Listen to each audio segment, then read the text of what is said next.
here with a very special story. It's not my story, it is my dad's. And it was when he was in high school, I believe, which is like the late 70s. This is when he was probably 15 to 18.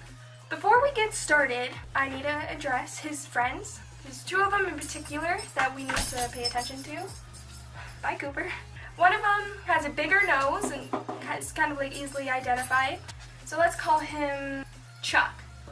Chuck has a brother who's a big part of it, so let's name him Joe. Chuck and Joe. My dad grew up in...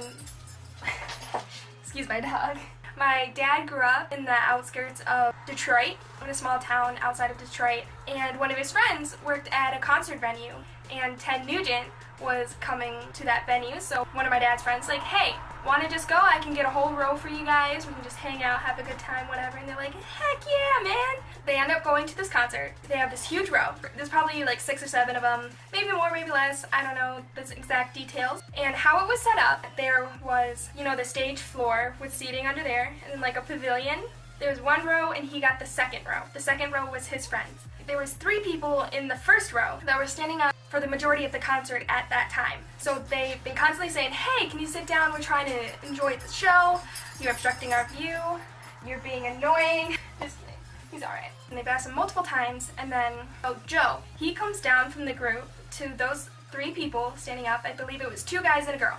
He taps on one of the guy's shoulder. He knocks him over the edge of the pavilion. He falls down. He said, will you guys please sit down for the rest of this concert? We're trying to enjoy it. You're ruining it. Joe goes sits down. Those 2 sit down, and a little bit while later, the one guy that was knocked over, he comes like moping on by, and he sits down.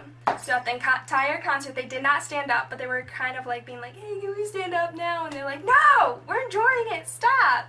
After the concert, my dad and his friends are trying to leave, back out of the space. There's this one person that was kind of in the way for them to back out and leave.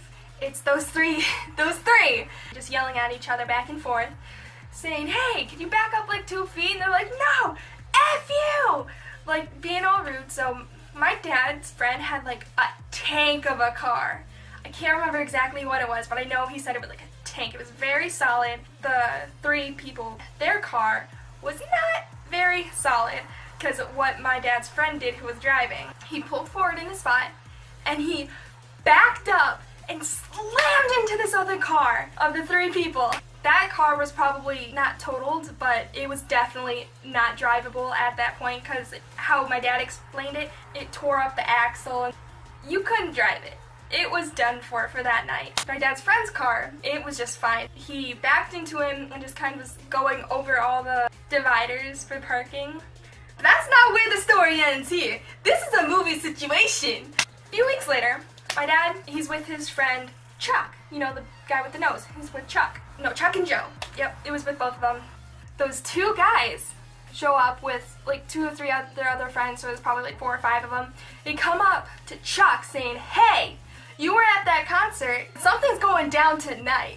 And so Joe comes up like, hey, you want a piece of someone? Get me. I'm the one that punched you. So this little back and forth was going on. And there's other parties going on too, and it turned out that a lot more people started coming to this one because of the whole fiasco starting to stir up.